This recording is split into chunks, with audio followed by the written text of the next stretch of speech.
All my dear students, in the previous class we have discussed about the emission spectrum of hydrogen and a different series of lines, Lyman series, Balmer series, Bastian series, bracket and P-point, different series and problems ಕೂಡ ನಾವು ನೋಡಿದ್ದೀವಿ ಅದರಲ್ಲಿ. So calculate the wavelength ಅಥವಾ wave number and wavelength of the Bastian series ಅಥವಾ Lyman series in first two lines ಅಂತ problems ಕೂಡ ನಾವು study ಮಾಡಿದ್ದೀವಿ. ಅದ್ರ ಜೊತೆಗೆ ಆ ಒಂದು ವೇವ್ ಲೆಂತನ್ನು ಮತ್ತು ವೇವ್ ನಂಬರ್ಸನ್ನು ಕ್ಯಾಲ್ಕುಲೇಟ್ ಮಾಡಲಿಕ್ಕೆ ಒಂದು ಇಂಪಾರ್ಟೆಂಟ್ ಫಾರ್ಮುಲಾ ಕೂಡ ನಾವು ಡಿಸ್ಕಸ್ ಮಾಡಿದ್ದೀವಿ. ಆ ಇಂಪಾರ್ಟೆಂಟ್ ಫಾರ್ಮುಲಾ ಯಾವುದಪ್ಪ ಅಂತ ಹೇಳಿದ್ರೆ ರಿಡ್ಬರ್ಗ್ ಈಕ್ವೇಷನ್ ಅಂತ ಕರಿತೀವಿ. ಆ ರಿಡ್ಬರ್ಗ್ ಈಕ್ವೇಷನ್ಸ್ ಯಾವುದಪ್ಪ ಅಂದರೆ 1/λ = r into 1/n1² minus 1/n2² ಅಂತ ಕೂಡ ಹೇಳ್ತೀವಿ. R is called as the Rydberg constant ಅಂತ ಕೂಡ ಹೇಳ್ತೀವಿ. ಸೊ ರಿಡ್ಬರ್ಗ್ ಕಾನ್ಸ್ಟೆಂಟ್ನ ವ್ಯಾಲ್ಯೂ 10967800 ಮೀಟರ್ ಇನ್ವರ್ಸ್ ಅಂತ ಕೂಡ ಆ ವ್ಯಾಲ್ಯೂಸ್ನ ಕೂಡ ಕೊಟ್ಟಿದ್ವಿ. ಆ ವ್ಯಾಲ್ಯೂಸನ್ನ ಪ್ರಾಬ್ಲಮ್ಸ್ ಕೇಳುವಾಗ ಅವರು ನಿಮಗೆ ಕೇಳ್ತಾರೆ. ಅದರ ಒಂದು ಪಾಯಿಂಟ್ ನಿಮ್ಮ ತಲೆ ಇಟ್ಕೊಳ್ಳಿ, ನೀವು ಯಾವುದಾದ್ರೂ ಒಂದು ಲೈನ್ಸ್ನ ಕ್ಯಾಲ್ಕುಲೇಟ್ ಮಾಡುವಾಗ ಅದನ್ನು ಅದೇ ರೀತಿ ಪ್ರಾಕ್ಟೀಸ್ ಮಾಡ್ಕೋಬೇಕು. ನೀವು ಯಾವ ರೀತಿ 1 2 3 4 5 ಅಂತ ಬರುತ್ತೋ ಅದೇ ಆರ್ಡ್ರಲ್ಲಿ ನೀವು ಪ್ರಾಕ್ಟೀಸ್ ಮಾಡ್ಕೋಬೇಕು. ಯಾಕೆಂದರೆ N1 value is very important. N1 value for ಲೈಮನ್ನಲ್ಲಿ 1 ಬರುತ್ತೆ, ಅದೇ ಬಾಮರಿಗೆ 2 ಬರುತ್ತೆ, ಪ್ಯಾಷನಿಗೆ 3 ಬರುತ್ತೆ, ಬ್ರಾಕೆಟಿಗೆ 4 ಬರುತ್ತೆ, ಪಿಫಂಡಿಗೆ 5 ಬರುತ್ತೆ. ಹಾಗಾಗಿ ನೆಕ್ಸ್ಟು ಫಸ್ಟ್ 2 ಲೈನ್ಸ್ ಅಂತ ಬಂದಾಗ N2 ವ್ಯಾಲ್ಯೂ 2 ಆಗಿರುತ್ತೆ, ಲೈಮನ್ನಲ್ಲಿ 2 ಆಗಿರುತ್ತೆ. ಹಾಗಾಗಿ 2 3 3 4 4 5 5 6 ಸೊ 6 7 ಈ ರೀತಿ ಬರುತ್ತೆ. ಅವ್ರು ಕೇಳುವಾಗ ಪ್ರಾಬ್ಲಮ್ಸಲ್ಲಿ ನೀವು ಕೇರ್ಫುಲ್ಲಾಗಿ ಅಬ್ಸರ್ವ್ ಮಾಡಬೇಕು ಯಾವ ಲೈನ್ ಇದೆ, ಯಾವ ಸೀರೀಸ್ ಇದೆ ಅಂತ. ಅದು ಲೈಮನ್ ಸೀರೀಸ್ ಅಂತ ಬಂದಾಗ N1 ವ್ಯಾಲ್ಯೂ 1 ಆಗುತ್ತೆ, ಬಾಮರ್ ಅಂತ ಬಂದಾಗ 2 ಆಗುತ್ತೆ. ಸೊ ಎಲ್ಲ ಕಾನ್ಸೆಪ್ಟ್ಸ್ಗಳನ್ನ ನಾವು ಆ ಪ್ರೀವಿಯಸ್ ಕ್ಲಾಸಲ್ಲಿ ನಾವು ಡಿಸ್ಕಸ್ ಮಾಡಿದ್ವಿ ನಾವು. ಸೊ ಅದಾದ ಮೇಲೆ ನೆಕ್ಸ್ಟು ಬರ್ತಕ್ಕಂಥ concept Bohr's model of on atom ಅಂತ ಬರುತ್ತೆ, ಅಥವಾ Bohr's model of on atom ಅಥವಾ ಬೋರ್ಸ್ ಅಟಾಮಿಕ್ ಮಾಡೆಲ್ ಅಂತ ಕರಿತೀವಿ. ಇಲ್ಲೇನಾಗಿದೆ ಅಂತ ಹೇಳಿದ್ರೆ 2 ಮಾಡೆಲ್ನ ನಾವು ಕ್ಲಿಯರಾಗಿ ನೋಡಿದ್ದೀವಿ. ಅವು 2 ಮಾಡೆಲ್ ಯಾವ್ಯಾವುದಪ್ಪ ಅಂತ ಹೇಳಿದ್ರೆ ಒಂದು ಜೆ ಥಾಮ್ಸನ್ ಮಾಡೆಲ್, ಮತ್ತೊಂದು ಯಾವುದು ರುದರ್ಫೋರ್ಡ್ ಮಾಡೆಲ್ ಆಫ್ ಆನ್ ಆಟಮ್ನ ಡಿಸ್ಕಸ್ ಮಾಡಿದ್ದೀವಿ.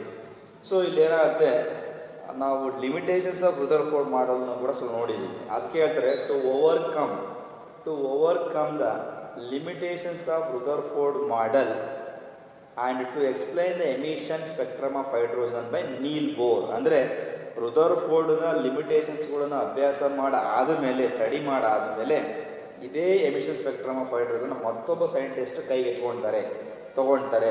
ಸೊ ಆ ಸೈಂಟಿಸ್ಟ್ನ ಹೆಸರೇನಪ್ಪ ಅಂದರೆ ನೀಲ್ ಬೋರ್ ಅಂತ ಕರೀತೀವಿ. Scientist name is Niels Bohr ಅಂತ ಹೇಳಿ.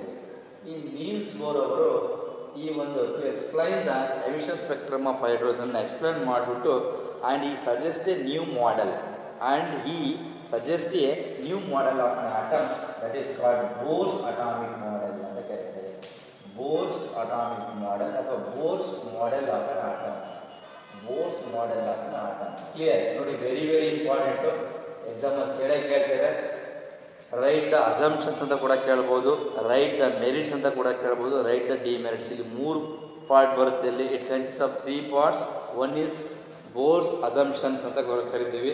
So merits of Bohr's atomic model, ಇನ್ನು demerits of Bohr's atomic model ಅಂತ ಕೂಡ ಕರೀತಾ ಹೋಗ್ತೀವಿ. ಆ 3 ಸ್ಟೆಪ್ ನಾನು ನಿಮ್ಗೆ ಹೇಳ್ತಾ ಹೋಗ್ತೀನಿ. ಬೋರ್ಸ್ ಅವರು ಯಾವ ಅಸಂಪ್ಷನ್ ಇಟ್ಕೊಂಡು ಈ ಒಂದು ಮಾಡೆಲ್ನ ಪ್ರಪೋಸ್ ಮಾಡ್ತಾರೆ, what is the merits of this model and what is the demerits of this model, ಅದೆಲ್ಲದೂ ಕೂಡ ಡೀಟೇಲ್ ಸ್ಟಡಿ ಮಾಡ್ತಾ ಹೋಗೋಣ. ಅದ್ರ ಜೊತೆ ನೆನಪಲ್ಲಿ ಇಟ್ಕೊಳ್ಳಿ ಏನು ಮಾಡ್ತಾರೆ ಅಂದರೆ, ಸೊ ರುದರ್ಫೋರ್ಡ್ನ ಲಿಮಿಟೇಷನ್ಸ್ ಆದಮೇಲೆ ಎಮಿಷನ್ ಸ್ಪೆಕ್ಟ್ರಮ್ ಆಫ್ ಹೈಡ್ರೋಜನನ್ನು ಸ್ಟಡಿ ಮಾಡ್ತಕ್ಕಂಥ ಯಾರಪ್ಪ ಅಂದರೆ ನೀಲ್ ಬೋರ್ ಸ್ಟಡಿ ಮಾಡ್ತಾರೆ.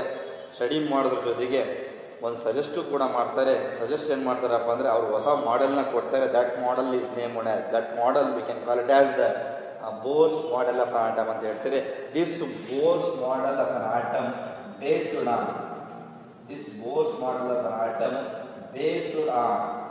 On quantum theory of radiation. ಈ ಬೋರ್ಸ್ ಮಾಡೆಲ್ ಆಫ್ ಆಟಮ್ ಯಾವುದರ ಇದೆಯಪ್ಪ ಅಂತ ಹೇಳಿದ್ರೆ, so quantum theory of radiation. ಈ ಕ್ವಾಂಟಮ್ ಥಿಯರಿ ಆಫ್ ರೇಡಿಯೇಷನ್ಸ್ ಮೇಲೆ ಈ ಮಾಡೆಲ್ ಡಿಪೆಂಡ್ ಆಗಿದೆ.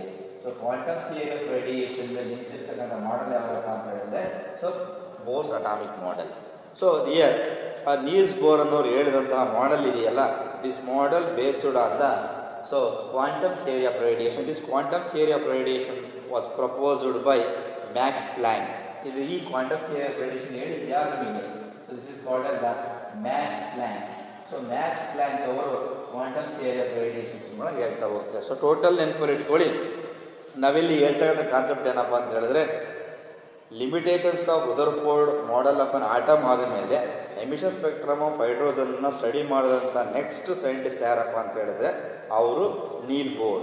ಆ ನೀಲ್ ಬೋರು ಸ್ಟಡಿ ಮಾಡೋದರ ಜೊತೆಗೆ ಆ ಮಾಡೆಲಿನ ಹೆಸರನ್ನ ಕೊಡ್ತಾರೆ, ಅದನ್ನು ನೀಲ್ ಬೋರ್ ಮಾಡೆಲ್, ಅದು Niels Bohr model of an atom ಅಂತ ಕೂಡ ಕರಿತೀವಿ. ಅದು ನೀಲ್ ಬೋರ್ಸ್, ಅದು ಬೋರ್ ಅಟಾಮಿಕ್ ಮಾಡೆಲ್ಸ್ ಅಂತ ಕೂಡ ಕರಿತಾ ಹೋಗ್ತೀವಿ. ಈ ಬೋರ್ಸ್ ಅಟಾಮಿಕ್ ಮಾಡೆಲ್ ಯಾವುದ್ರ ಮೇಲೆ ನಿಂತಿದೆ? This Bohr's atomic model based on the quantum theory of radiation. ಈ ಕ್ವಾಂಟಮ್ ಥಿಯರಿ ಆಫ್ ರೇಡಿಯೇಷನ್ ನಮಗೆ ಕೊಟ್ಟವ್ರು ಯಾರಪ್ಪ ಅಂದರೆ ಮ್ಯಾಕ್ಸ್ ಪ್ಲ್ಯಾಂಕ್. ಇದನ್ನು ನೋಡ್ಕೊಳ್ತೀವಿ. ಇದಾಗಿದ್ರೆ I will move on to next concept, the important assumptions of Bohr's model. The important assumptions of, ಇಲ್ಲಿ ಹೇಳುವಾಗ the important assumptions of Bohr's model of ಆಟಮ್ಗೆ ಹೋಗಿರೋ ಮುಂಚೆ ಒಂದು ಸ್ಮಾಲ್ ಪಿಕ್ಚರೈಸೇಷನ್ ಇದೆ, ಅದನ್ನು ತೊಗೊಂಡ್ಬಿಟ್ಟು ನಾನು ಮುಂದೆ ಹೋಗ್ತೀನಿ. ನೋಡ್ಕೊಳ್ತೇನೆ ನಮಗೆ ಏನು ಇಂಪಾರ್ಟೆಂಟ್ ಅಂತ ಹೇಳುವಾಗ just you have to take here. So ಅಸಂಪ್ಷನ್ಸ್ಗಳ ತೊಗೊಂಡು ಹೋಗಿ ನಿಮ್ಮಲ್ಲಿಗೆ just you have to write like this. ಇಲ್ಲಿ important assumptions of a Bohr's model of an atom ಅಂತ ನಾವು ಹೇಳಿದಾಗ 1 2 3 4 ಅಂತ ನಾವು ತೊಗೊಂಡು ಹೋಗ್ತೀವಿ. ಇಲ್ಲಿ ದಿಸ್ ಇಸ್ ಕಾಲ್ಡ್ ನ್ಯೂಕ್ಲಿಯಸ್ ಅಂತ ಕೂಡ ಕರೀತೀವಿ. ಇಲ್ಲಿ 1 ಅಂತ ಹೇಳ್ತೀವಿ, ದಿಸ್ ಇಸ್ ಕಾಲ್ಡ್ ಕೆ. ಇಲ್ಲಿ 2 ಅಥವಾ ಎಲ್, ಇಲ್ಲಿ 3 ಅಥವಾ ಎಮ್, ಇಲ್ಲಿ 4 ಅಥವಾ KLMN. These are the shells ಅಂತ ಹೇಳ್ತೀವಿ. So this we can call it as nucleus. So this we can call it as nucleus ಅಂತ ಕೂಡ ಕರಿತೀವಿ. ಇದಕ್ಕೆ ನಾವೇಂತ ಕರಿತೀವಪ್ಪ ಅಂತ ಹೇಳಿದ್ರೆ ನ್ಯೂಕ್ಲಿಯಸ್ ಅಂತ ಕರಿತಾ ಹೋಗ್ತೀವಿ. ಸೊ ಇಲ್ಲಿ ಒಂದು ಪಾಯಿಂಟ್ ನೆನಪಿಟ್ಕೊಳ್ಳಿ. ಸೊ ರುದರ್ಫೋರ್ಡ್ ಲಿಮಿಟೇಷನ್ಸನ್ನು ಮುಗಿದ ಮೇಲೆ ನೆಕ್ಸ್ಟ್ ಸ್ಟಾರ್ಟ್ ಮಾಡಿದಂಥ ಮಾಡೆಲ್ ಯಾವುದಪ್ಪ ಅಂದರೆ Bohr's model of on atom ಅಂತ ಕರಿತೀವಿ. ಅದನ್ನು ಪ್ರಪೋಸ್ ಮಾಡಿದ್ದು ನೀಲ್ ಬೋರ್ ಅಂತ. So this is a very very important. ಇದನ್ನ ಎಮಿಷನ್ ಸ್ಪೆಕ್ಟ್ರಮ್ ಆಫ್ ಕಾಣುವಾಗ KLMN ಅಂತ ಕರಿತೀವಿ. ಅಥವಾ ಲೆವೆಲ್ 1, ಲೆವೆಲ್ 2, ಲೆವೆಲ್ 3 ಮತ್ತು level, this the level energies ಅಂತ ಕೂಡ ಹೇಳ್ತೀವಿ. ಇದನ್ನ ಇಟ್ಕೊಂಡು ಬೋರ್ಸ್ ಅವ್ರು ಏನು ಹೇಳ್ತಾರೆ ಅಂತ ನೆಕ್ಸ್ಟ್ ನೋಡೋಣ. This called the important assumptions of Bohr's. Next is important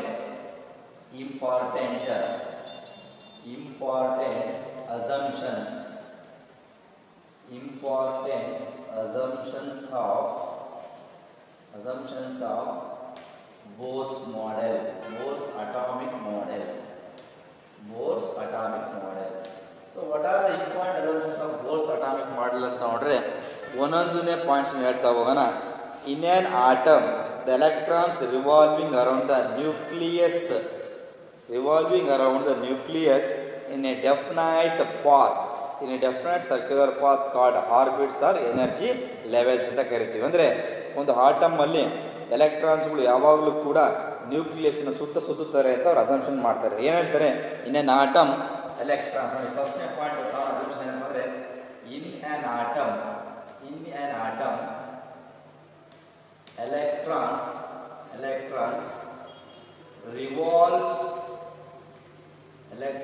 revolves around the nucleus.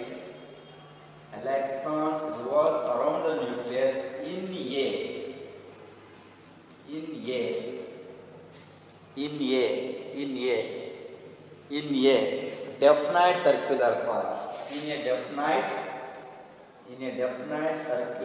In a definite circular path is called orbit. Or energy levels. ಬರ್ಕೋಬೋದಾ? ಮೊದಲನೇ ಅಸಂಪ್ಷನ್ ಏನಪ್ಪ ಅಂದರೆ in an atom electrons revolves around the nucleus in a definite circular path is called orbit ಅಥವಾ ಏನು ಹೇಳ್ತೀವಿ ಅದಕ್ಕೆ, so that we can call as energy levels ಅಂತ ಮೊದಲನೇ ಅಸಂಪ್ಷನ್ಸ್ ಹೇಳ್ತಾರೆ. ಅಂದರೆ ಎಲೆಕ್ಟ್ರಾನ್ಸ್ಗಳು ಯಾವಾಗಲೂ ನ್ಯೂಕ್ಲಿಯಸ್ನ ಸುತ್ತಾಗ್ತವೆ, ಡೆಫಿನೆಟ್ ಪಾತಲ್ಲಿ ಸುತ್ತಾಗ್ತವೆ. ಸೊ ಡೆಫಿನೆಟ್ ಪಾತ್ ಅಂದರೆ ಏನು? KL ಇದ್ದರೆ KL ಸುತ್ತಾಕಬೇಕು, ಎಲ್ಲಲ್ಲಿದ್ದರೆ ಎಲ್ಲಲ್ಲೇ ಸುತ್ತಬೇಕು. This called energy levels. K energy level, L energy level, M energy level and N energy levels. ಅಂದರೆ ಇಲ್ಲಿದ್ದ ಎಲೆಕ್ಟ್ರಾನ್ಸ್ ಇಲ್ಲೇ ಸುತ್ತಾಗ್ತವೆ, ಇಲ್ಲಿದ್ರೆ ಇಲ್ಲಿ ಸುತ್ತಾಗ್ತವೆ. ಸೊ 1 ಸ್ಟೇಟ್ 1 ಇರ್ತವೆ, ಸ್ಟೇಟ್ 2 ಇರ್ತವೆ, ಸ್ಟೇಟ್ 3 ಅಲ್ಲಿ ಇರ್ತವೆ, ಸ್ಟೇಟ್ 4 ಅಲ್ಲಿ ಇರ್ತವೆ. ಸೊ ಬೇರೆ ಎಲ್ಲೂ ಹೋಗಲ್ಲ ಅಂತ ನಾವೇಂತ ಕರಿತೇವೆ, that we can ಕಾಲ್ಟ್ as orbit ಅಥವಾ ಅದಕ್ಕೆ ಎನರ್ಜಿ ಲೆವೆಲ್ಸ್ ಅಂತ ಕೂಡ ಕರಿತೇವೆ.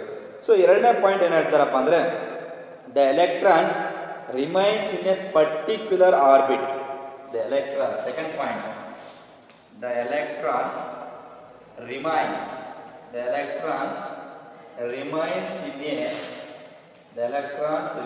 in a particular orbit. The electrons remains ಎಲ್ಲಿರ್ತವೆ, the electrons remains in a particular orbit. It will not gain or lose energy. It will not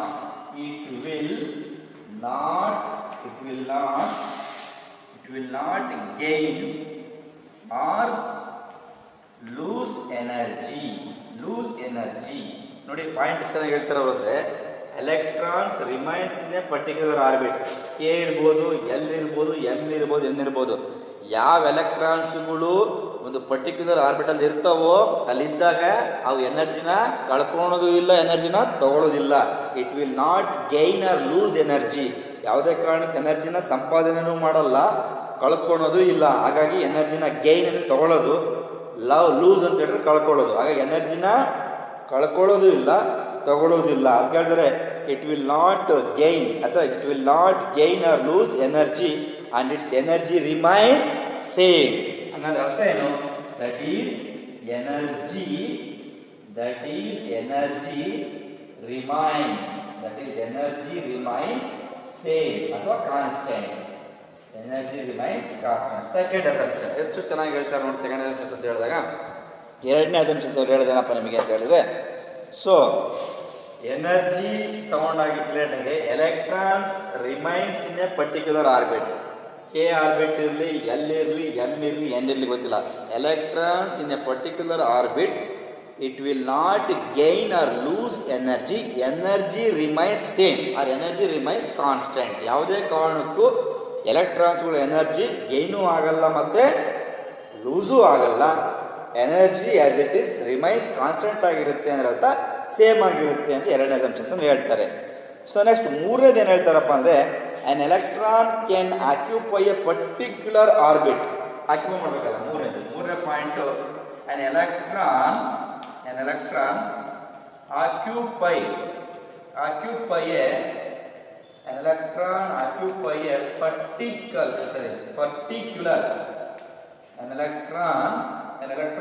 A particular orbit. ನೋಡಿ, particular orbit ಅಂತ ಹೇಳಿದ್ರೆ ಅದು K orbit ಇರ್ಬೋದು, L ಇರ್ಬೋದು, M ಗೊತ್ತಿಲ್ಲ. ಹಾಗಾಗಿ an electron occupy ಅಂದರೆ ಸೇರ್ಕೋಬೇಕು, ಜಾಗನ ಆಕ್ರಮಿಸಬೇಕು.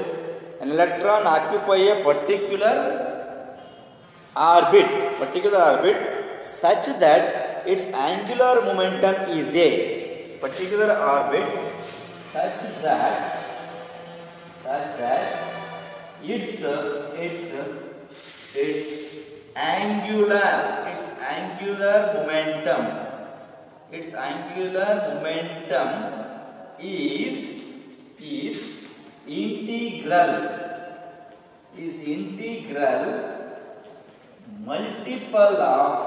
is integral multiple of h by 2 pi ಅಂತ is integral multiple of h by 2 pi ಅಂತ ಕರೀತೀವಿ. is integral multiple of h by 2 pi. it means that ಇದರ ಅರ್ಥ ಏನು ಅಂದರೆ, it means that angular momentum of electron is quantized. it means that ಇದರ ಅರ್ಥ means that angular momentum of electron is quantized. ಅರ್ಥ ಆಯ್ತಲ್ಲ? ಕ್ವಾಂಟೈಸ್ಡ್ ಅರ್ಥ ಹೇಳಿದ್ರೆ ಕ್ವಾಂಟ ಅಂದ್ರೆ ಹೇಳ್ರಿ, the small pockets of energy is called as quanta. Angular momentum of electron is quantized. So ಅದನ್ನ ಮತ್ತೆ ಹೇಳ್ತಾರೆ, that is angular momentum of electron.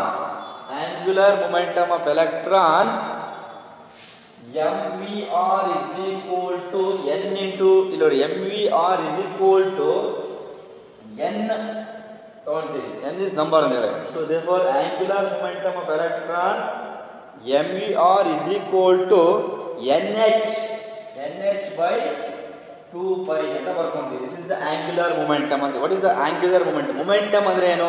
Mass and velocity. ನೆನ್ಪಿಟ್ಕೊಳ್ಳಿ, momentum is mass and velocity.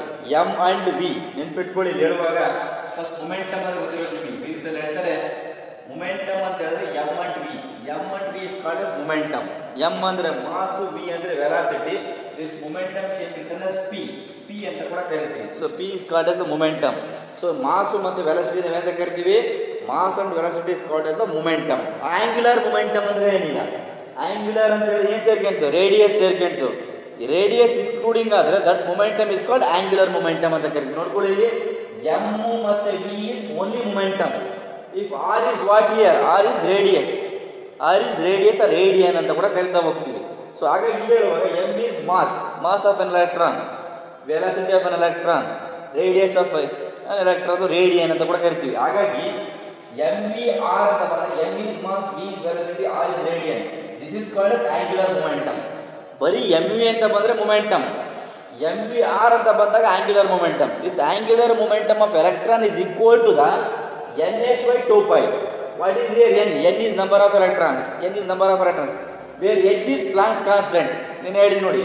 Where H is Planck's constant 6.625 10 to the power of minus 34 joules per second inverse. Minus 34 joules per second inverse. This is the standard value for Planck's constant. ನಿನ್ನೆ ಕ್ಲಾಸಲ್ಲಿ ನಮಗೆ ಹೇಳಿದ್ವಿ. So ಹಾಗಾಗಿ ಇಲ್ಲಿ where n ಅಂದರೆ 1, 2, 3, 4. Where m is mass of the electron, v is velocity of the electron, r is radius of the orbit. ಒಂದಿರಲ್ಲ, radius of the orbit, h is Planck's constant. So ಹಾಗಾಗಿ ನೆನ್ಪಿಟ್ಕೊಳ್ಳಿ, ಅವರು ತಗೊಂಡ್ತಕ್ಕಂಥ ಮೂರನೇ assumption ಏನಪ್ಪ ಅಂತ ಹೇಳಿದ್ರೆ the integral multiple of an electron is always equal to the n into h by 2 pi ಅಂತ ಹೇಳ್ತಾರೆ. Here what stands for m here, what it stands for v here, what it stands for r here. That is very important. ನೆನ್ಪಿಟ್ಕೊಳ್ಳಿ, n is equal to 1, 2, 3, 4, etc. is the value, multiples 1, 2, 3, 4. This is the n is the values. So here what is for here? m is mass of electron. Where m is mass of electron. So what is here? v is velocity of electron. v is velocity of electron. What is r? r is radius of the orbit. r is radius of the orbit. Radius of the orbit. So here h is Planck's constant. h is Planck's constant. Clear? Planck's constant. So ಹಾಗಾಗಿ ಇದು ಮೂರನೇ assumption ಅಂತಾರೆ. So what is third assumption ಅಂತ ಹೇಳಿದಾಗ ನೀವು simple ನೆನ್ಪಿಟ್ಕೊಳ್ಳಿ, M V R is equal to N into H by 2 pi. What is stand for M V R? M V ಅಂತ ಹೇಳಿದ್ರೆ ಮೊಮೆಂಟಮ್, ಎಮ್ ವಿ ಆರ್ ಅಂತ ಹೇಳಿದ್ರೆ angular momentum. The angular momentum is the integral multiples of N into H 2 by pi. So what is the value for here? n is 1 ಇರ್ಬೋದು, 2 ಇರ್ಬೋದು, 3 ಇರ್ಬೋದು, ಅಥವಾ 4 ಇರ್ಬೋದು. So this is the third assumption. So Bohr's ಅವರ ಮೂರನೇ assumption ಇದಾಗಿರುತ್ತೆ. ಫಸ್ಟ್ನೇದು ಹೇಳ್ಬಿಟ್ರು ಅವರು. So ಎಲೆಕ್ಟ್ರಾನ್ಸ್ಗಳು ಯಾವಾಗಲೂ ನ್ಯೂಕ್ಲಿಯಸ್ ಸುತ್ತಾಗ್ತಾ ಇರ್ತವೆ, ಅದು ಡೆಫಿನೆಟ್ ಪಾತಲ್ಲಿ. ಅದಕ್ಕೆ ನಾವೇನಂತ ಕರಿತೀವಿ? ಆರ್ಬಿಟ್ಸ್ ಅಥವಾ ಎನರ್ಜಿ ಲೆವೆಲ್ ಅಂತ ಕರಿತೀವಿ. ಎರಡನೇ ಪಾಯಿಂಟು, ಇವು ಸರ್ಕ್ಯುಲೇಟ್ ಆಗುವಾಗ ಅಂದರೆ ಎಲೆಕ್ಟ್ರಾನ್ಸ್ಗಳು ರಿವಾಲ್ವ್ ಆಗುವಾಗ ಯಾವುದೇ ಕಾರಣಕ್ಕೂ ಎಲೆಕ್ಟ್ರಾನ್ಸ್ಗಳ ಎನರ್ಜಿ ಗೈನು ಆಗಲ್ಲ ಮತ್ತು ಲಾಸು ಆಗಲ್ಲ, ಎಲೆಕ್ಟ್ರಾನ್ ಸೇಮ್ ಇರುತ್ತೆ ಅಂತ ಹೇಳ್ಬಿಟ್ಟು. ಸೊ ಮೂರನೇ ಪಾಯಿಂಟ್ ಏನಪ್ಪ ಅಂದರೆ ಇದರ ಇಂಟಿಗ್ರಲ್, ಇದ್ರ ಮಾಸು, ವೆಲಾಸಿಟಿ ಮತ್ತು ರೇಡಿಯಸ್ ಯಾವುದೇ ಕಾರಣಕ್ಕೂ ಯಾವುದಕ್ಕೆ ಸರಿಸಮನಾಗಿರುತ್ತಪ್ಪ ಅಂತಂದರೆ n into H by 2 pi ಅಂತ ಕರಿತಾ ಹೋಗ್ತೀವಿ. ಹಾಗಾಗಿ ಇಲ್ಲಿ angular momentum of an electron, angular momentum ಅಂದ್ರೇನು? Mass into velocity into radius of the orbit. Velocity of electron, mass of an electron, r is radius of the sphere. So always MUR is equal to n into h by 2 pi, where n is 1, 2, 3, 4, like 1, 2, 3, 4. These are the values of n ಅಂತ ಕರಿತಾ ಹೋಗ್ತೀವಿ. So ಇದು ಮೂರನೇ assumptions ಆಗಿರುತ್ತೆ. So ಇವರು 3 ಪಾಯಿಂಟ್ಸನ್ನ clear ಕಟ್ಟಾಗಿ assumptions ಹೇಳ್ತಾರೆ. So fourth assumptions ಒಂದನ್ನು ಕ್ಲಿಯರಾಗಿ ಹೇಳ್ಬಿಡ್ತಾರೆ ಅವರು ಹೇಳ್ತಕ್ಕಂಥ ಫೋರ್ತ್ ಅಸಂಪ್ಷನ್ಸ್ ಇಲ್ಲಿ ಏನಪ್ಪ ಅಂತ ಹೇಳಿದ್ರೆ, so fourth assumption is when on electron moves from one energy level to another energy level, it gains or loses an amount of energy equal to the difference in energy from two energy levels ಅಂತ ಹೇಳ್ತಾರೆ. It's very beautiful ಆಗಿ ಹೇಳ್ತಾರೆ. ನಾಲ್ಕನೇ point ಏನು ಹೇಳ್ತಾರಪ್ಪ ಅಂದರೆ, ಯಾವುದಾದ್ರು ಒಂದು ಎಲೆಕ್ಟ್ರಾನು ಒಂದು ಎನರ್ಜಿ ಲೆವೆಲಿಂದ ಇನ್ನೊಂದು ಎನರ್ಜಿ ಲೆವೆಲಿಗೆ ಏನಾದರೂ ಮೂವ್ ಆದರೆ, ಜಂಪ್ ಆದರೆ, ಅದರ ಎನರ್ಜಿ ಯಾವಾಗಲೂ ಕೂಡ that energy is always equal to the different energy of the two energy levels. Different energy of the two energy levels ಅಂತ ಕರಿತೀವಿ. ಹಾಗಾಗಿ ಇಲ್ಲಿ ಹೇಳ್ತಾರೆ when an electron moves from one energy level to another energy level, it gains or loses energy, loses an amount of energy is equal to the difference energy of the two energy levels ಅಂತ ಕರೀತಾರೆ. So ಏನು sir ಹಂಗಂತ ಹೇಳಿದ್ರೆ, for example ಈಗ delta E is equal to E1 minus E2 ಅಂತ ನಾವು ಬರ್ಕೊಂಡು ಹೋಗ್ತೀವಿ. This is energy level 1 and energy level 2 ಅಂತ ಬರ್ಕೊಂಡು ಹೋಗ್ಬೋದು. So this is always equal to H nu ಅಂತ ಕರಿತೀವಿ. H is Planck's constant and nu is the frequency. So ಇದನ್ನ ಪಾಯಿಂಟ್ ಅವರು ಕ್ಲಿಯರ್ ಹೇಳ್ತಾರೆ ಏನಪ್ಪ ಅಂದರೆ, H is Planck's constant, nu is the frequency of radiation emitted or observed when an electron jumps from energy level E1 to energy level E2 ಅಂತ ಕರೀತಾರೆ. That difference is called as delta E ಅಂತ ಹೇಳ್ತಾರೆ. So ನಾಲ್ಕನೇ ವಿಷಯ ಏನಪ್ಪ ಅಂದರೆ, fourth assumption ಏನು ಹೇಳ್ತಾರಪ್ಪ ಅಂದರೆ, when an electron jumps from one energy level to another energy level, it gains or loses energy is always equal to the different energy in the two energy levels. Difference in the two energy levels. For example, ಈ K ಎಲ್ಲಿರ್ತಕ್ಕಂಥ ಎಲೆಕ್ಟ್ರಾನ್ಸ್ಗಳು ಏನಾದರೂ ಎಲ್ಲಿ jump ಹೊಡಿತು ಅಂತ ಹೇಳಿದ್ರೆ, ಇಲ್ಲಿರ್ತಕ್ಕಂಥ energy level ಅಂದರೆ ಇಲ್ಲಿ energy ಲೆವೆಲ್ನ first energy ಲೆವೆಲ್ಗೆ E1 ಅಂತ ಕರಿತೀವಿ, ಎರಡನೇದು E2 ಅಂತ ಕರಿತೀವಿ. ಇವೆರಡು ಡಿಫ್ರೆನ್ಸ್ ಇದೆ. ಫಾರ್ ಎಕ್ಸಾಂಪಲ್ ಇದರ ಡಿಫ್ರೆನ್ಸ್ E1 ಇದು ಡಿಫ್ರೆನ್ಸ್ 20 ಇತ್ತು ಅಂತ ಹೇಳ್ಕೊಳ್ಳಿ, E2 10 ಇತ್ತು ಅಂತ ಹೇಳಿದ್ರೆ 20 ಮೈನಸ್ 10 ಏನು ಬರುತ್ತೆ 10. ದಟ್ ಈಸ್ ದ ಡಿಫ್ರೆನ್ಸ್ ಅಂತ ಕರಿತೀವಿ. That is the difference. ಅಲ್ಲಿಗೆ ಎನರ್ಜಿ ಗೇನ್ ಆಗಿರ್ಬೋದು ಅಥವಾ ಲೂಸ್ ಆಗಿರ್ಬೋದು. That is the difference. ಅದಕ್ಕೆ ಹೇಳ್ತಾರಪ್ಪ ಅಂದರೆ, when an electron jumps from energy level 1 to another energy level ಅಂತ ಹೇಳ್ತೀವಿ. ಅಂದರೆ energy level E1 to energy level E2, that difference, that gaining of energy and losing of energy is equal to the difference between two energy levels. Difference between the two energy levels. ಎರಡು energy ಲೆವೆಲ್ಸ್ಗಳು difference ಆಗಿರುತ್ತೆ. ಅದನ್ನು ವರ್ಡ್ಸಲ್ಲಿ mathematics ಏನು ಹೇಳ್ತಾರಪ್ಪ ಅಂದರೆ, delta E is equal to E1 minus E2 is equal to H nu. Here E1 is the energy level. Energy level ಅಂದರೆ energy level 1, energy level 2 ಅಂತ ಕರಿತೀವಿ. This is the E1 is energy level 1, energy level 2. H is Planck's constant and nu is the frequency of radiation emitted or observed. Frequency of radiation emitted ಆಗ್ಬೋದು, observe ಆಗ್ಬೋದು. ಯಾವಾಗ? when an electron jumps from energy level 1 to energy level E2, that is the frequency ಅಂತ ಕರಿತೀವಿ. ಇದನ್ನು ನಾಲ್ಕನೇ assumption clear ಕಟ್ಟಾಗಿ ಹೇಳ್ತಾರೆ. ಇಷ್ಟು ಕೂಡ very important assumptions for the Bohr's model of an atom. Clear ನೋಡಿ, ಇಷ್ಟು ನೀಟಾಗಿ ನೋಡ್ಕೊಳ್ಳಿ. ಎಕ್ಸಾಮಲ್ಲಿ ಕ್ವೆಶನ್ಸ್ ಕೇಳುವಾಗ ನೀವು ಕ್ಲಿಯರಾಗಿ ಸ್ವಲ್ಪ ಕಾನ್ಫಿಡೆಂಟಾಗಿ ಮತ್ತು ಕ್ಲಿಯರಾಗಿ ಯೋಚನೆ ಮಾಡಬೇಕಾಗತ್ತೆ. ಇದು ಟಫ್ ಏನಿಲ್ಲ, ಎಲ್ಲದೂ ಕೂಡ ನಾನು ಹೇಳ್ತಾ ಇರೋದು ಫಿಸಿಕ್ಸ್ ಕಾನ್ಸೆಪ್ಟ್. ಇದು ಕೆಮಿಸ್ಟ್ರಿಯಲ್ಲಿ ಇಟ್ಬಿಟ್ಟಾರೆ ಜನರಲಾಗಿ. ಸ್ಟ್ರಕ್ಚರ್ ಆಫ್ ಆಟಮ್ಸ್ ಅಂತ ಹೇಳಿದಾಗ ಈ ಟಾಪಿಕನ್ನು ಇಂಟ್ರೊಡ್ಯೂಸ್ ಮಾಡಿದ್ದಾರೆ. ಇದೆಲ್ಲ ಫಿಸಿಕ್ಸು. ಇದನ್ನು ಕರೆಕ್ಟಾಗಿ ಇಲ್ಲಿ ಫಸ್ಟ್ ಇಯರ್ ನೀವು ಓದ್ಕೊಂಡ್ಬಿಟ್ರೆ ನೆಕ್ಸ್ಟ್ ಸೆಕೆಂಡರಿ ಫಿಸಿಕ್ಸಲ್ಲಿ 3 ಮಾರ್ಕ್ಸಿಗೆ ಕೇಳ್ತಾರೆ. Right the important points of Bohr's atomic ಮಾಡೋದಂತ ಕೂಡ ಕೇಳ್ತಾರೆ. ಕ್ವಶನ್ಸ್ 3 ಥರ ಕೇಳ್ತಾರೆ. ಇಲ್ಲಿ ಅಸಂಪ್ಷನ್ಸ್ ಅಂತ ಕೇಳಿದ್ರೆ ಇವನು ಬರೀಬೇಕಾಗತ್ತೆ, ಮೆರಿಟ್ಸ್ ಅಂತ ಕೇಳಿದ್ರೆ ನೆಕ್ಸ್ಟ್ ಹೇಳ್ತೀನಿ ನಿಮಗೆ, ಮತ್ತು ಲಿಮಿಟೇಷನ್ಸ್ ಅಂತ ಕೂಡ ಹೇಳ್ತಾ ಹೋಗ್ತೀವಿ. ಸೊ ಅವಾಗ ಇದೊಂದು ಥಿಯರಿನ ಎಕ್ಸ್ಪ್ಲೇನ್ ಮಾಡಿದ್ರೆ ಸಾಕಾಗುತ್ತೆ ಅಂತ ಅಂದ್ಕೊಂಡು ಜನರಲಾಗಿ. ಸೊ ಇಲ್ಲಿ ನೀವು ಬಿಟ್ಕೊಳ್ಳುವಾಗ ನಾನು 3 ಅಸಂಪ್ಷನ್ನ ಮತ್ತೊಂದು ಸಲ ರಿವೀಲ್ ಮಾಡಿಬಿಟ್ಟು ಇಲ್ಲಿಗೆ ಅಸಂಪ್ಷನ್ ಕಂಪ್ಲೀಟ್ ಮಾಡ್ತೀನಿ. ಏನು ಹೇಳ್ತಾರೆ ಅಂದರೆ, ಮೊದಲನೇದು electron revolving around the nucleus of an atom in a definite path. ಅಂದರೆ ಎಲೆಕ್ಟ್ರಾನ್ಸ್ಗಳು ಒಂದು ನ್ಯೂಕ್ಲಿಯಸ್ ಡೆಫಿನೈಟ್ ಪಾತಲ್ಲಿ ಸುತ್ತಾಗ್ತಾ ಇರ್ತವೆ. ಅಂಥ ಪಾತಿನ ನಾವೇನಂತ ಕರಿತೀವಪ್ಪ ಅಂತ ಹೇಳಿದ್ರೆ ಆರ್ಬಿಟ್ ಅಥವಾ ಎನರ್ಜಿ ಲೆವೆಲ್ಸ್ ಅಂತ ಕರಿತೀವಿ. ಕ್ಲಿಯರ್. ನೆಕ್ಸ್ಟ್ ಇನ್ನೊಂದೇನಪ್ಪ ಅಂದರೆ, ಇಂಥ ಪರ್ಟಿಕ್ಯುಲರ್ ಆರ್ಬಿಟ್ಗಳಲ್ಲಿ ಎಲೆಕ್ಟ್ರಾನ್ಸ್ಗಳು ರಿವಾಲ್ವ್ ಆಗುವಾಗ ಆ ಎಲೆಕ್ಟ್ರಾನ್ಸ್ಗಳ ಶಕ್ತಿ ಎನರ್ಜಿ ಯಾವುದೇ ಕಾರಣಕ್ಕೂ ಗೈನೂ ಆಗಲ್ಲ ಮತ್ತು ಲಾಸೂ ಆಗಲ್ಲ.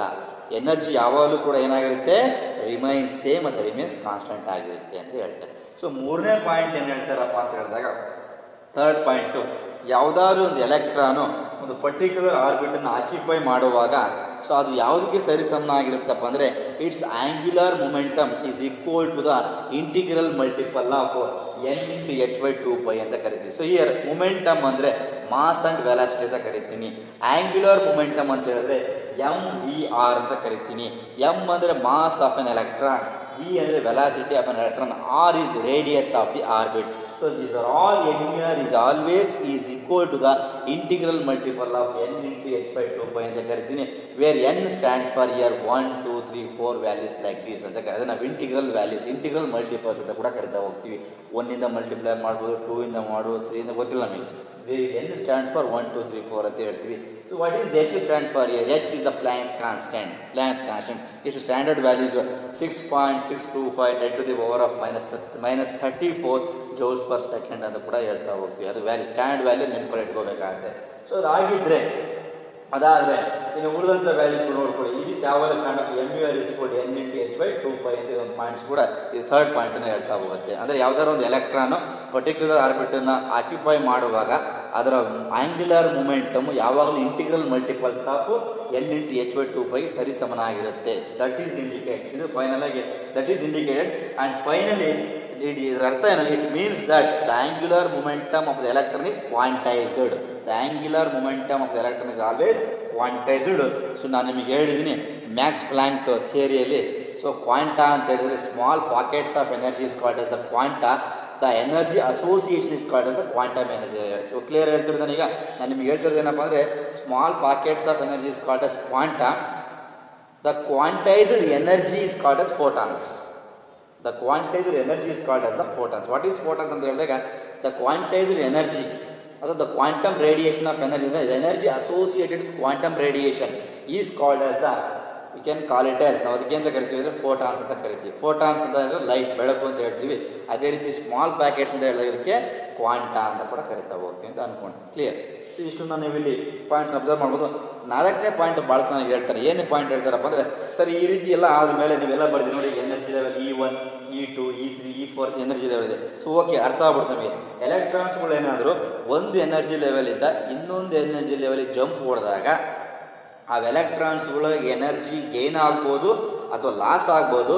So that difference is always equal to the two energy levels. ಏನು ಸರ್ ಹಂಗಂತ ಹೇಳಿದ್ರೆ ನೋಡಿ, ಕೆ ಇಂದ ಎಲ್ಲಿ ಜಂಪ್ ಹೊಡಿತು ಅಂತ ಹೇಳಿದ್ರೆ ಒಂದು ಎಲೆಕ್ಟ್ರಾನ್ಸು ಆ ಜಂಪ್ ಆಗುವ ಕಳ್ಕೊಂತಕ್ಕಂಥ energy it may be loses or it gains.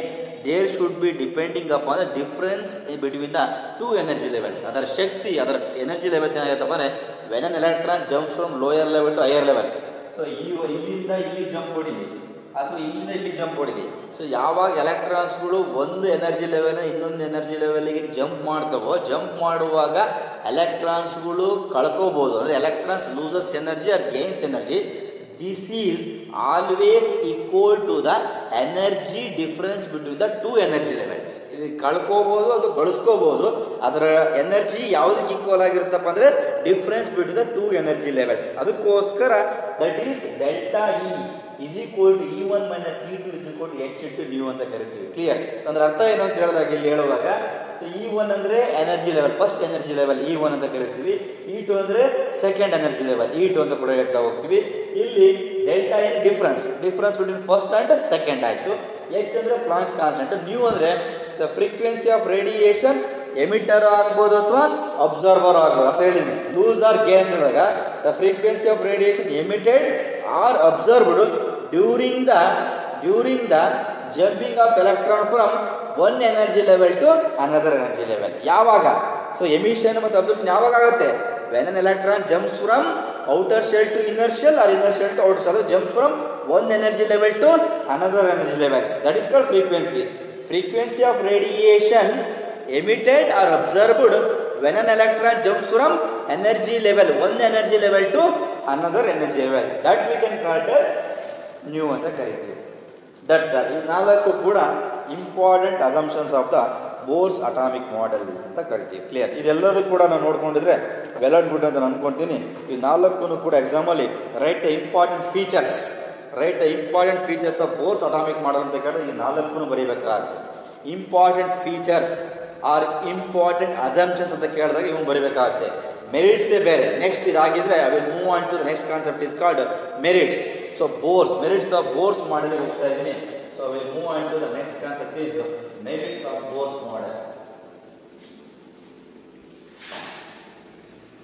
So will move on to the next concept is merits of Bohr's atomic model. So right on the first one is ನೆನಪಿರಲಿ, merits ಅಂತ ಕರಿತೀವಿ ಅಥವಾ advantages ಅಂತ ಕೂಡ ಕರಿತೀವಿ. ನೆನಪಲ್ಲಿ ಇಟ್ಕೋಬೇಕು. Next is ಇದನ್ನು ಕೂಡ ಸಾಕಷ್ಟು ಎಕ್ಸಾಂಪಲ್ ಕೇಳಿರ್ತಾರೆ. ಸೊ ನೆಕ್ಸ್ಟ್ ಇಲ್ಲಿ ತನಕ ಹೇಳಿದ್ದೆಲ್ಲದು ಕೂಡ ಅಸಂಪ್ಷನ್ಸ್ ಏನು ಹೇಳಿದ್ದೆ. ಸೊ ನೆಕ್ಸ್ಟ್ ನಾನು ಹೇಳೋದೆಲ್ಲದು ಕೂಡ ಮೆರಿಟ್ಸ್ ಅನ್ನು ಹೇಳ್ತೀನಿ. Next is merits. merits of Bohr's model of an atom. Merits of Bohr's model of an atom. So merits of Bohr's model of an atom ಅಂತ ಹೇಳಿದಾಗ ಸೊ ಒಂದೊಂದು ನೀಟಾಗಿ ಹೇಳ್ತವಣ. ಫಸ್ಟ್ನೇ ಮೆರಿಟ್ ಏನಪ್ಪ ಇರೋದು, ಫಸ್ಟ್ನೇ ಅಡ್ವಾಂಟೇಜ್ ಏನಪ್ಪ ಅಂದರೆ it explains the stability of an atom. Stability ಬಗ್ಗೆ ಹೇಳುತ್ತೆ, ಸ್ಟ್ರೆಂತ್ ಬಗ್ಗೆ ಹೇಳುತ್ತೆ. ಸೊ ಮೊದಲನೇ ಪಾಯಿಂಟ್ ಏನಪ್ಪ ಅಂದರೆ it explains the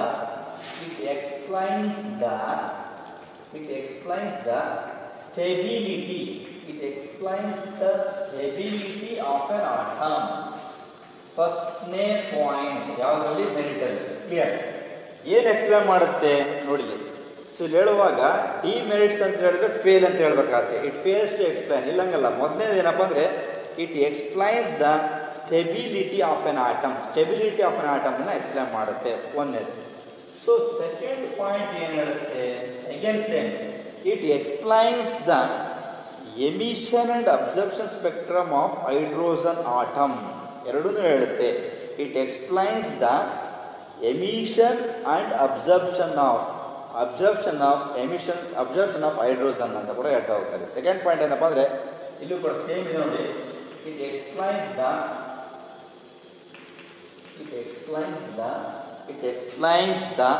emission and absorption spectra of, ನೋಡಿ, it explains the emission and absorption spectra of hydrogen atom. ನೋಡಿ ಸೆಕೆಂಡ್ ಪಾಯಿಂಟ್. ಫಸ್ಟ್ ಪಾಯಿಂಟ್ ಏನು, it explains the stability of an atom, first point. ಎರಡನೇದು it explains the emission and absorption spectra of hydrogen atom, ಎರಡನೇ ಪಾಯಿಂಟನ್ನು ಹೇಳುತ್ತೆ. So next ಮೂರನೇ point ಏನು ಹೇಳುತ್ತೆ, third point ಏನಪ್ಪ ಅಂತ ಹೇಳಿದ, ಮೂರನೇದು the experimental value of Rydberg constant. ಎಷ್ಟು ಹೇಳ್ತಾರೆ, the experimental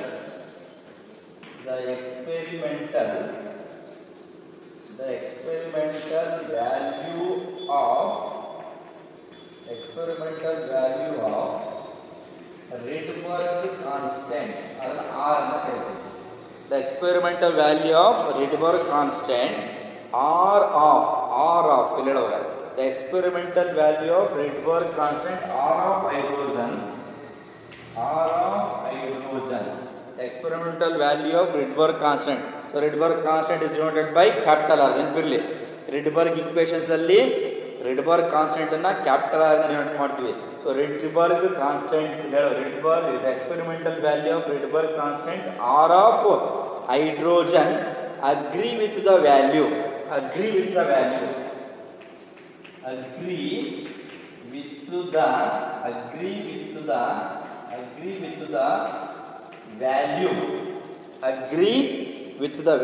calculated from Bohr's theory. Agree with the value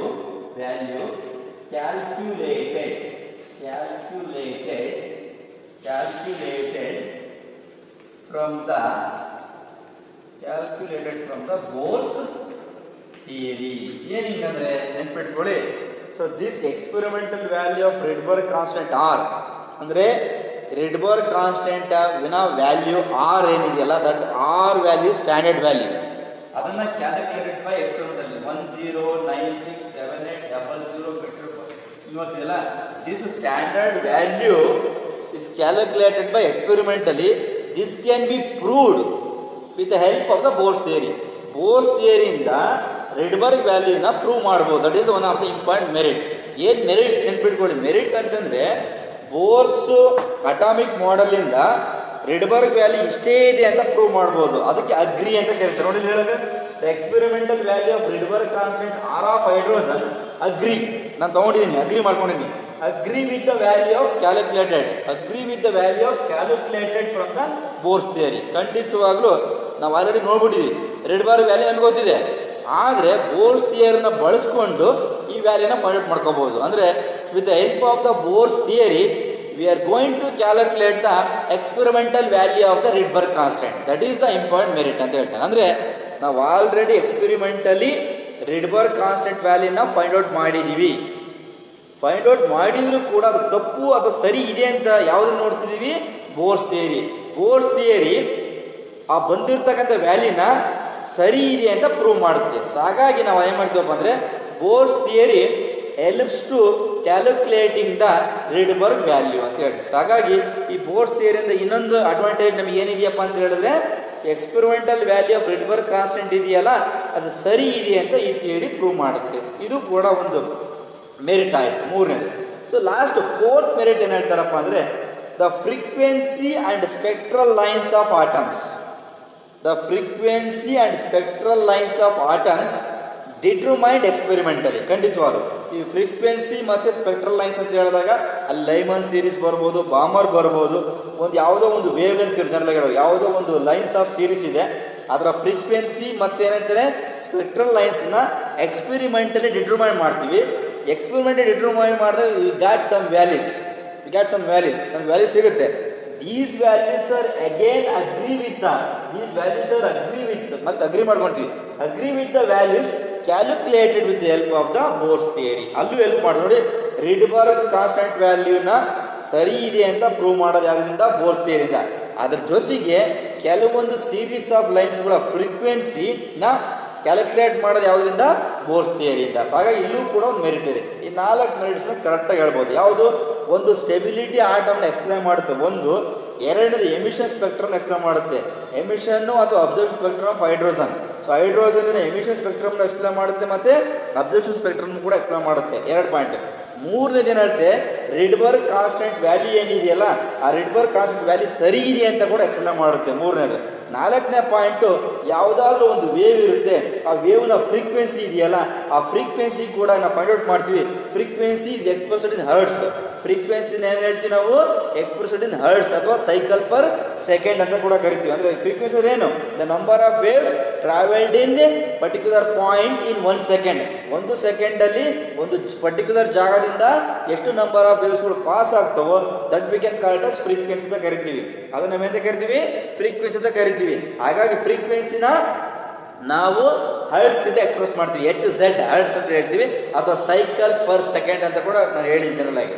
ನೋಡ್ಕೊಳ್ಳಿ general characteristics, fundamental characteristics of waves ಅಂತ ಬರುತ್ತಲ್ಲ, ಅದು ಆ ವಿಡಿಯೋದಲ್ಲಿ ನಾನು ಹೇಳಿದ್ದೀನಿ ಕ್ಲಿಯರ್ ಆಗಿ. ಹಾಗಾಗಿ ಇಲ್ಲಿ 4ನೇ ಪಾಯಿಂಟ್, 4ನೇ ಮೆರಿಟ್ ನಮ್ಗೆ ಏನಪ್ಪ ಅಂತ ಹೇಳಿದ್ರೆ, so some of the frequencies ಅಥವಾ spectral lines of an atom can be calculated with the help of this theory.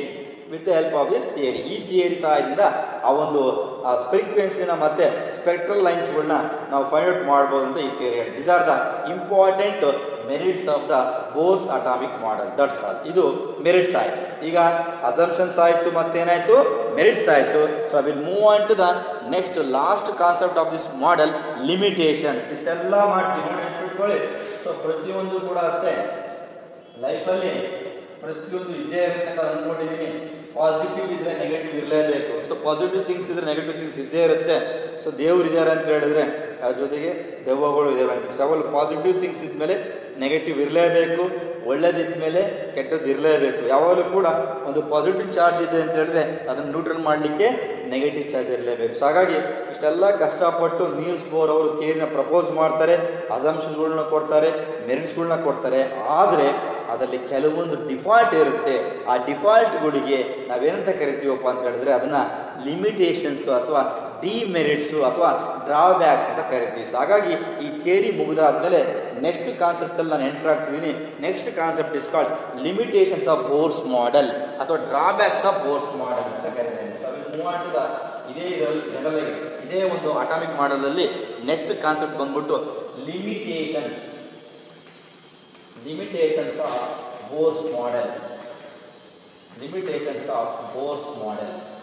ನೋಡಿ, ಲಿಮಿಟೇಷನ್ಸ್ ಆಫ್ ಬೋರ್ಸ್ ಮಾಡೆಲ್ ಅಂತಂದರೆ ಏನು? What are the defects, what are the defaults, what are the disadvantages, what are the demerits, what are the drawbacks, ಎಲ್ಲದೂ ಕೂಡ ಒಂದೇ ಅರ್ಥನ ಕಲ್ಪಿಸ್ಕೊಡುತ್ತೆ.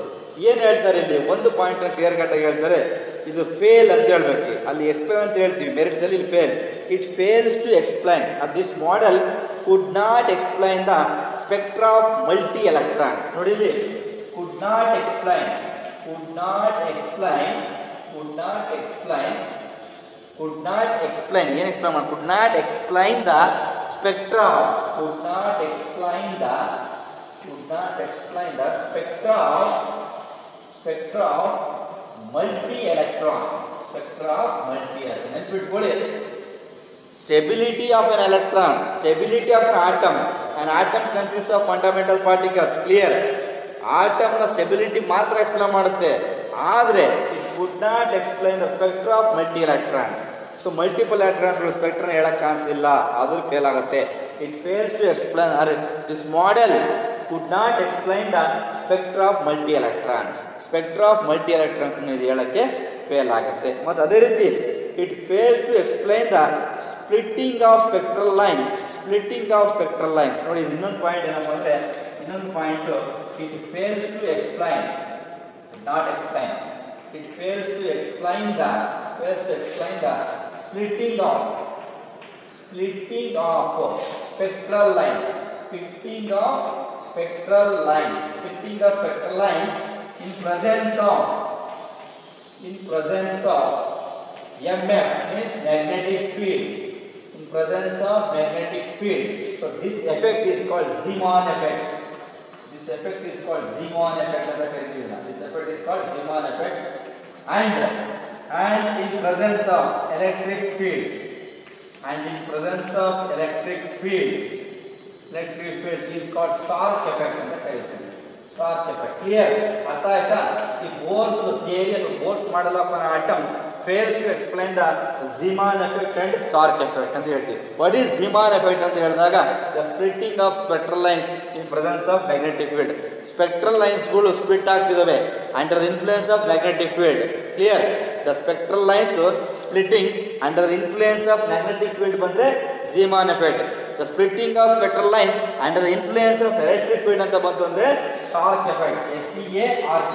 Stark effect ಅಂತ ಕರೀತೀವಿ. ಹಾಗಾಗಿ this theory or Bohr's model could not explain the Zeeman effect and Stark effect ಅಂತ ಕೂಡ ಬರೀಬೇಕು. What is Zeeman effect ಅಂತ ಹೇಳಿದ, the splitting of spectral lines under the presence or under the influence of magnetic field. Magnetic field ಅನ್ನು ಓಡ್ ಬಂತು ಅಂತ ಹೇಳಿದ್ರೆ Zeeman effect. Electric field ಬಂತು ಅಂತ ಹೇಳಿದ್ರೆ Stark effect ಅಂತ ಕರಿತೀವಿ. ಈ Zeeman effect ಮತ್ತು Stark effect ಎರಡನ್ನೂ ಕೂಡ ಇದೆ ಎಕ್ಸ್ಪ್ಲೇನ್ ಮಾಡೋಕ್ಕೆ ಚಾನ್ಸ್ ಇಲ್ಲ ಅಂತ ಎರಡು ಪಾಯಿಂಟ್ ಹೇಳ್ತಾರೆ. ಫಸ್ಟ್ನೇದು, it fails to explain the spectra of multi-electron. It fails to explain the Zeeman effect and Stark effect. What is Zeeman effect? The splitting of spectral lines in presence of magnetic field is called Zeeman effect. In presence of electric field is called as the Stark effect ಅಂತ ಕರಿತಾ ಹೋಗ್ತೀವಿ. Clear? ಅಂದರೆ ಸ್ಪ್ಲಿಟ್ಟಿಂಗ್ಸ್ ಆಗಬೇಕು, spectral ಲೈನ್ಸ್ಗಳು splitting ಆಗಬೇಕು. ಯಾವುದರಿಂದ? Magnetic ಫೀಲ್ಡಿಂದ. ಅಂಥದಕ್ಕೆ ಅಂತ ಕರಿತೀವಿ Zeeman effect. ಅದೇ ಸ್ಪ್ಲಿಟ್ಟಿಂಗ್ ಆಫ್ ಸ್ಪೆಕ್ಟ್ರಲ್ ಲೈನ್ಸ್ ಯಾವುದರಿಂದ? ಎಲೆಕ್ಟ್ರಿಕ್ ಫೀಲ್ಡಿಂದ. That is called as the Stark effect ಅಂತ ಕೂಡ ಕರಿತಾ ಹೋಗ್ತೀವಿ. ಸೊ ಓಕೆ, ಇದು ಎರಡು ಲಿಮಿಟೇಷನ್ಸ್ ಆಯಿತು. ಸೊ ಮೂರನೇದು ಏನಪ್ಪ ಅಂದರೆ, it could not explain the ability atom. It could not explain the ability of atom ಅಂತ ಹೇಳ್ತೀವಿ. ಸೊ ಇಲ್ಲಿ ಹೇಳುವಾಗ, ಸೊ ಮೂರನೇ ಪಾಯಿಂಟ್ ಬಂದ್ಬಿಟ್ಟು, it could not explain the ability of atom to form molecules. ಯಾವುದೇ ಕಾರಣಕ್ಕೂ ಮೂರನೇದು ಏನಪ್ಪ ಅಂದರೆ, so not it could not explain the ability of atoms to form molecules. ನೋಡಿ ಚೆನ್ನಾಗಿ ಹೇಳ್ತಾರೆ. ಸೊ ಅಂದರೆ ಸ್ಟೆಬಿಲಿಟಿ ಆಫ್ ಅನ್ ಆಟಮ್ ಮಾತ್ರ ಹೇಳುತ್ತೆ, ಆದರೆ it fails to explain the number of atoms combine to molecules ಬಗ್ಗೆ ಹೇಳಲ್ಲ.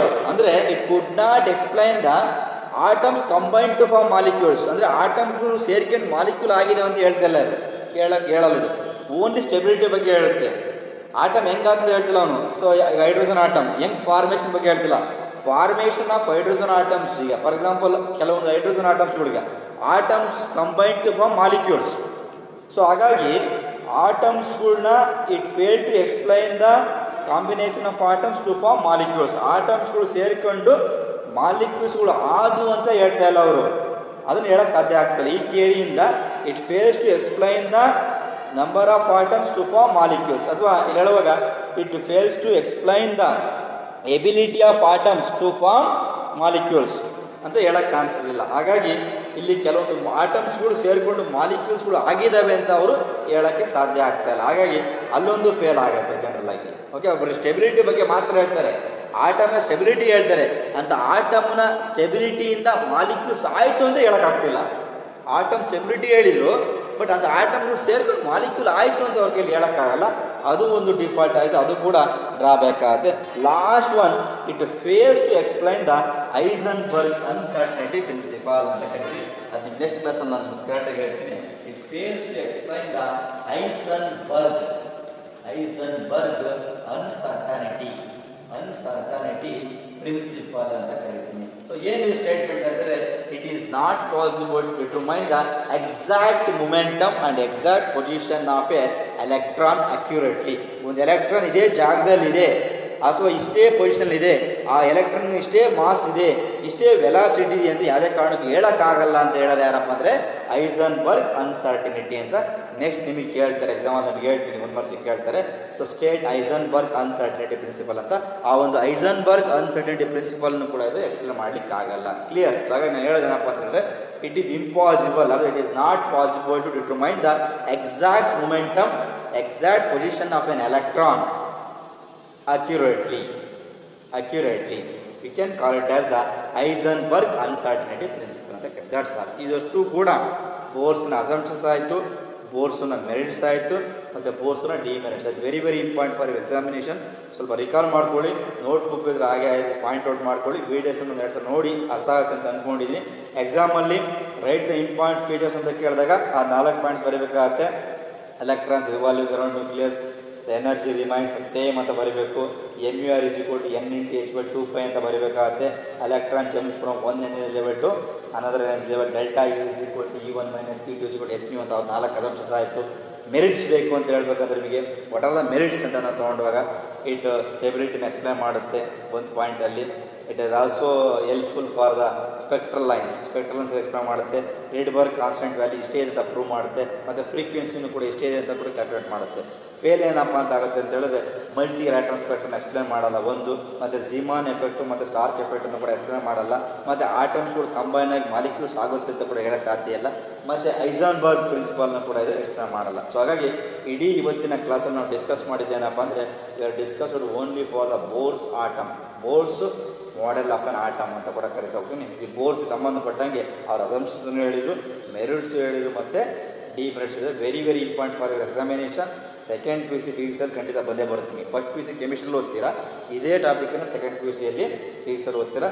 Right the 3 important features of Bohr's model ಅಂತ ಕೂಡ ಖಂಡಿತ ಕೇಳ್ತಾರೆ. ಸೊ ಇದಷ್ಟು ಆಗಿದ್ದರೆ, ಸೊ ನೆಕ್ಸ್ಟ್ ಕ್ಲಾಸಲ್ಲಿ ನೆಕ್ಸ್ಟ್ ಟಾಪಿಕ್ ಬಗ್ಗೆ, ನೆಕ್ಸ್ಟ್ ಕಾನ್ಸೆಪ್ಟ್ ಬಗ್ಗೆ ನಾವು ಮಾತಾಡ್ತಾ ಹೋಗೋಣ. Okay, so thank you. That's all.